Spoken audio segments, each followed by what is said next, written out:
tape these up here, you know. Like, Oh, you know what you do? Oh, I'll tell you what to do. Take the paper and fold it across the top just a That's tiny bit. genius. Oh my god. And now it won't slip down anymore. That's the innovation that excites right there. Isn't that a beautiful thing?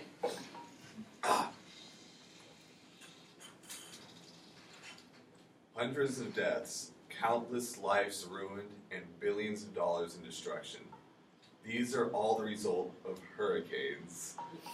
With hurricane occurrences on the rise and the recent hit on Texas by Harvey and several others, we're now starting to reevaluate the idea of hurricane prevention and move towards hurricane resilience.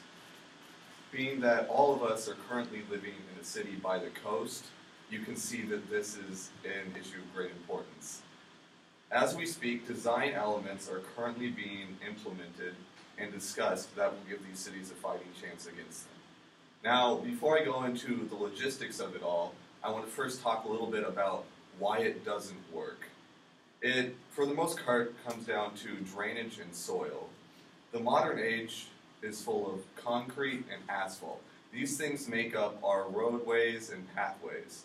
And these two things are impervious to water, which means that when it rains or floods, water can't soak through these to the soil below, and it just makes the situation worse. The soil sometimes is even an issue if this doesn't exist.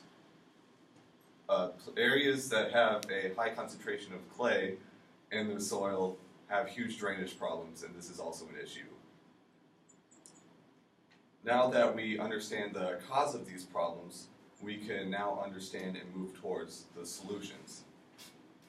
Basic improvements to city systems as well as new innovative solutions are being implemented right now. In terms of basic improvements, we're pretty much just improving upon what we already have, like upping our drainage systems and implementing new regulations as well as improving them and reinforcing them more heavily. In terms of innovation, we're actually discussing some pretty cool things. We're starting to talk about creating and using pervious concrete, which would allow the rainwater and floodwater to soak through and drain to the soil. And we're starting to discuss the idea of floating monuments, such as floating concert halls, stadiums, and food banks and hospitals. These are places where people can stay safe during floods, and they're going to be unaffected by the waters. Innovation, understanding the causes of our problems, and forward progress. These are all factors that are going to contribute to making a truly great and resilient city. That if it gets hit by a flood, it can come right back. We don't have to worry about prevention.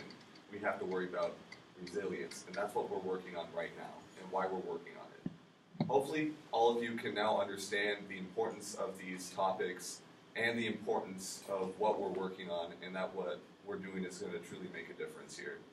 And maybe even the next time you're walking around the coast, you can look around and see some of these things popping up here and there and relate back to this.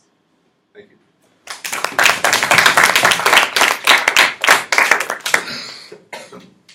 Okay, Matt, you made it through. Okay, tell me, how did this go for you for the second speech?